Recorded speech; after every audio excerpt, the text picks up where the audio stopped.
पसंदीदा खिलौना न मिलने पर 5 साल का एक बच्चा नदी में कूद जाता है और करोड़पति माँ उसे ढूंढने के लिए पानी की तरह पैसा बहा देती है, लेकिन बच्चे का कोई पता नहीं चलता। वक्त के साथ सब उम्मीदें छोड़ देते हैं, जबकि सच्चाई ये होती है कि वो बच्चा जिंदा होता है। नदी में बहने के बाद वो दूर एक गाँव के किनारे बेहोश मिलता है, जहाँ खेती करने वाला एक गरीब किसान परिवार उसकी जान बचाता है और भगवान का वरदान समझकर उसे गोद ले लेता है। लड़का पढ़ाई में तेज होता है और दिल्ली की मशहूर यूनिवर्सिटी का एंट्रेंस टेस्ट पास कर लेता है, पर किसान इतना गरीब होता है कि 2 वक्त की रोटी के लिए भी संघर्ष करता है। फिर भी अपनी जिंदगी भर की कमाई दांव पर लगा देता है और 5 साल बाद वही लड़का गांव वापस लौटता है। लेकिन गांव की एक महिला से पता चलता है कि उसके माँ बाप को बीच पंचायत में घसीटकर बेरहमी के साथ मारा जा रहा है। गांव का कोई भी आदमी उन्हें बचाने की हिम्मत नहीं कर रहा है और मारने वालों में से एक आदमी उसका चाचा भी है। ये सुनते ही लड़के का खून खोलने लगता है और वो उसी वक्त अपने आदमियों को लेकर पंचायत घर जाता है। मगर अब देखना ये होगा, क्या ये लड़का ले पाएगा अपने माँ बाप पर हो रहे जुल्म का बदला? आइए जानते हैं। सूर्या के पापों की सजा तुझे मिलेगी।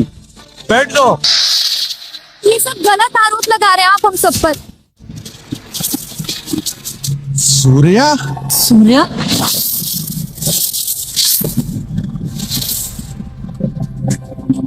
तुम वापस क्यों आ गए? सूर्या तू वापस आ गया? ये आके कर भी क्या लेगा? एक और आ गया मार खाने के लिए। तू क्या मेरा बेटा? आखिर तुम आ ही गए।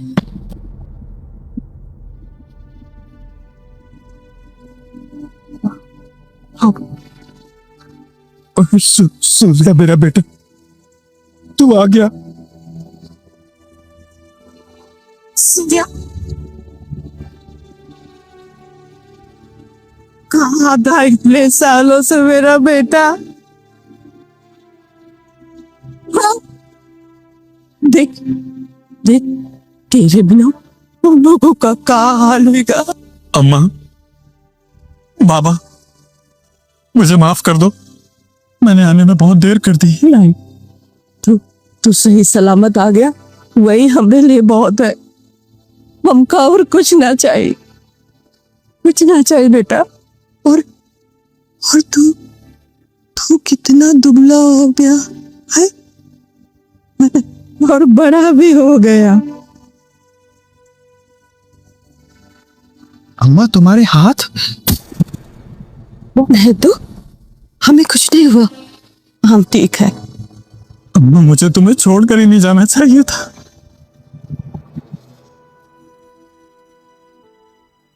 बाबा, मुझे माफ कर दो बाबा, मेरी वजह से तुम्हें इतना कुछ सहना पड़ा। मुझे माफ कर दो बाबा। तू आ गया ना, अब सब ठीक हो जाएगा। अब तुझे परेशान होने की जरूरत नहीं है।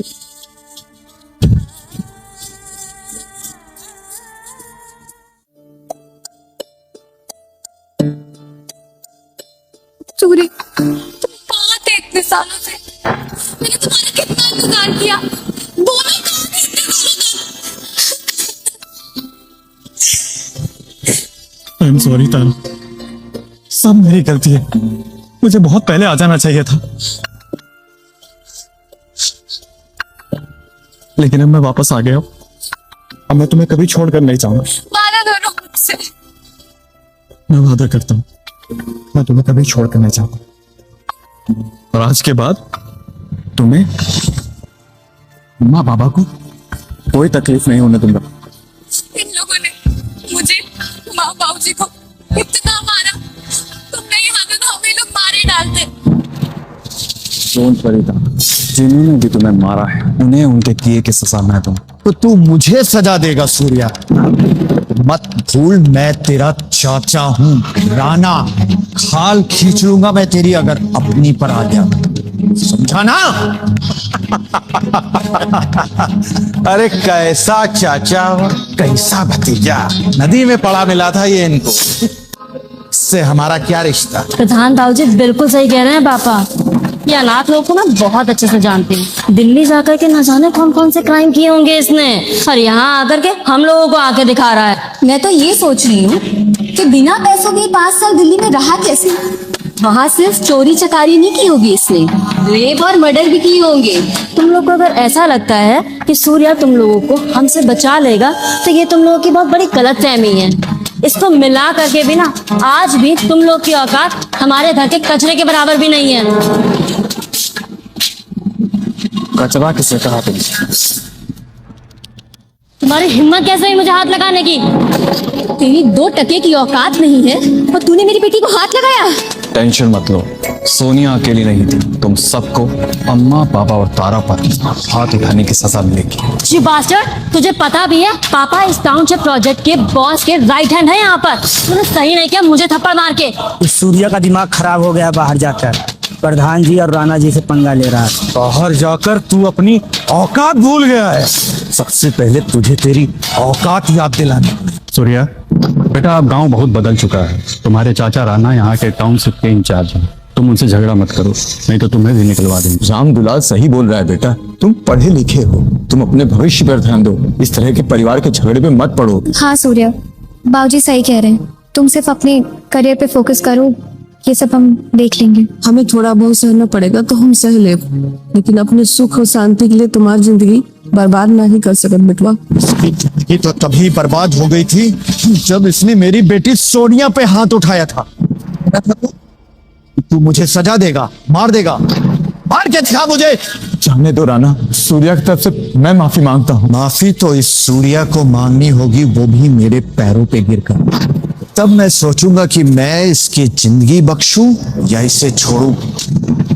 चल मेरे पैरों पे पड़कर माफी मांग।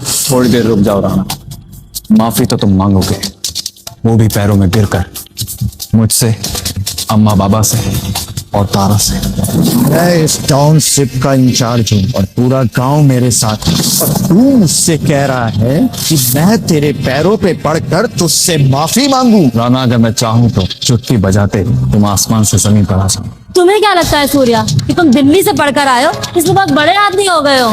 एक बार कम से कम आईने में अपनी शक्ल तो देख लेते। अबे ये तेरे अम्मा पापा जिन्होंने जीवन में आज तक पैसा नहीं देखा, तेरी कॉलेज की फीस के लिए इन्होंने मेरे घर का गटर साफ किया था, और तू मुझे आसमान से जमीन पर लाने की बात कर रहा है। पापा याद है कितनी गंदी बदबू आ रही थी, काम खत्म करके तुरंत भागना पड़ा था इन्हें।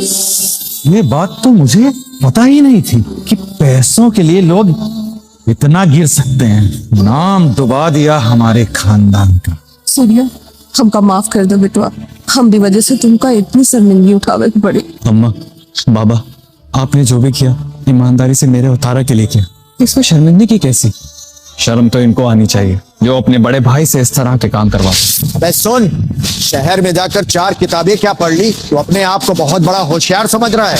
अबे राणा के बिना इस गांव में एक पत्ता भी नहीं हिलता है, मुझे मालूम है। पापा आप इससे बात करके क्यों अपना टाइम वेस्ट कर रहे हो? जैसे तारा उसके माँ बाप की पिटाई की है ना, वैसे इसकी भी पिटाई कर दो, तब जाकर के अकल ठिकाने आएगी। सही कह रही है सोनिया, लातों के भूत बातों से नहीं मानते हैं। सूर्या, हमसे अभी माफी मांगो, नहीं तो बहुत पछताओगे तुम।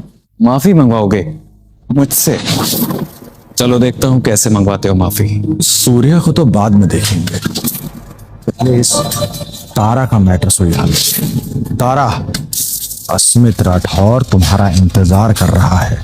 अगर तुम उसके पास नहीं गई और उसको यहाँ आना पड़ा तो तुम्हारा पूरा परिवार जिंदा नहीं बचेगा। जाओ, जाकर कह दो अस्मित राठौर से, अगर उसने तारा की तरफ नजर उठाकर भी देखी तो जानने दो बस। तारा, पूरे देवीपुर में अस्मित राठौर को जो चाहिए होता है ना, उसे वो हासिल करके रहता है, और तुम उसे मना करोगी? वो तुम्हारी जिंदगी बर्बाद कर देगा।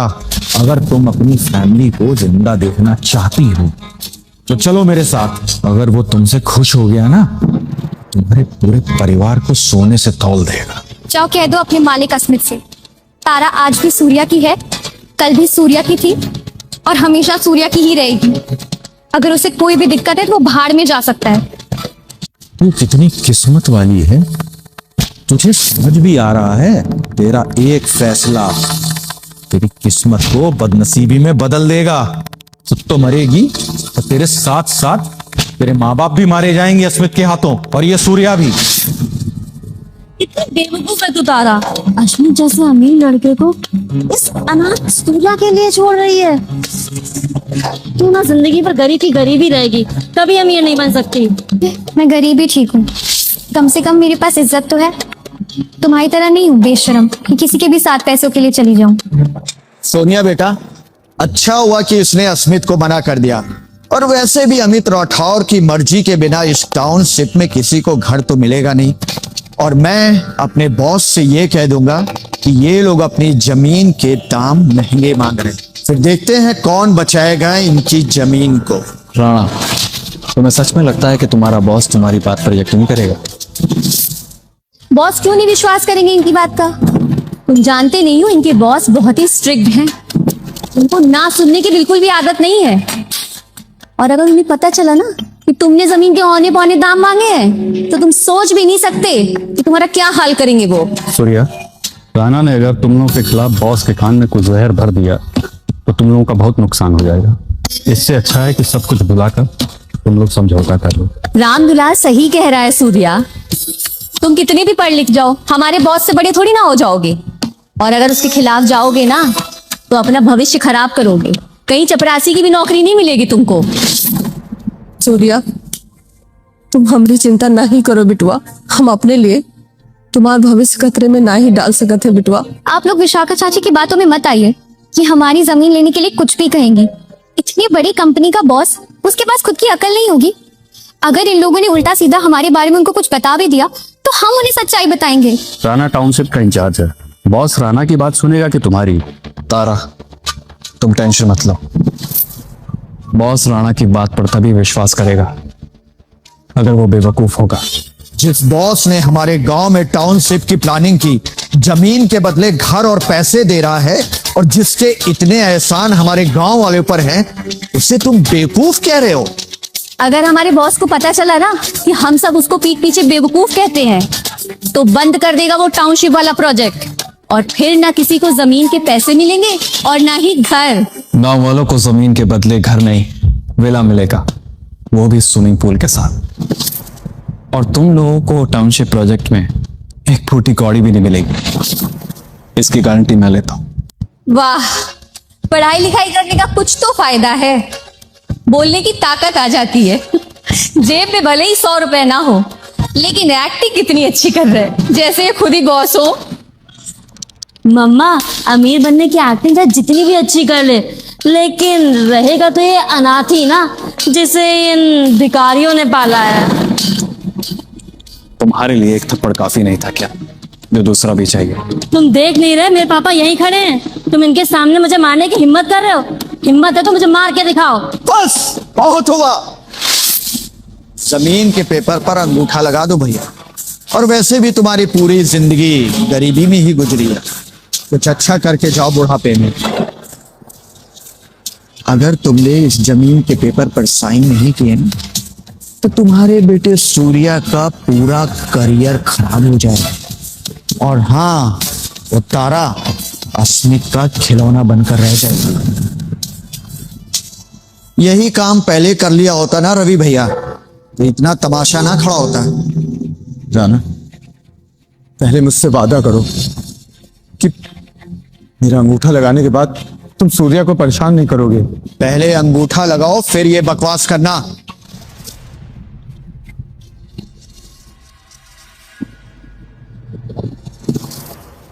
बाबा, आपको किसी भी पेपर पर अंगूठा लगाने की जरूरत नहीं। सूर्या, तू जानता नहीं तूने क्या किया है। और तुम नहीं जानते कि तुम क्या करने जा रहे थे। ये जमीन हमारे परिवार की है और इस जमीन को हम कभी नहीं बेचेंगे। और एक बात कान खोलकर सुन लो, अगर आज के बाद तुम लोगों के मन में अम्मा पापा से कुछ छीन लेने का ख्याल भी आया तो उस ख्याल को अपने मन में दफन कर लेना। इन्हें नुकसान पहुंचाने का सोचना भी मत, क्योंकि अम्मा पापा मेरी जिम्मेदारी है। मारिए इसको, तभी इसकी अकल ठिकाने आएगी। सूर्या, आदमी को अपनी औकात नहीं भूलने चाहिए, और तुम अपनी औकात भूल चुके हो, इसलिए तुम्हें तुम्हारी औकात याद दिला रहा हूं।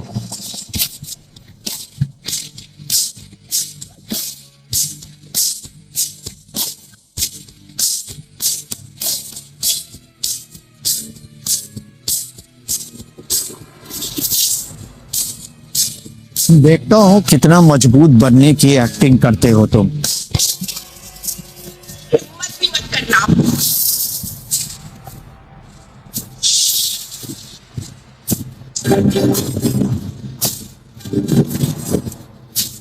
आगे की कहानी देखिए। हाँ तो दोस्तों, आपको ये वीडियो अच्छी लगी हो तो लाइक एंड फॉलो जरूर कीजिए प्लीज दोस्तों, ऐसी वीडियो बनाते रहेंगे।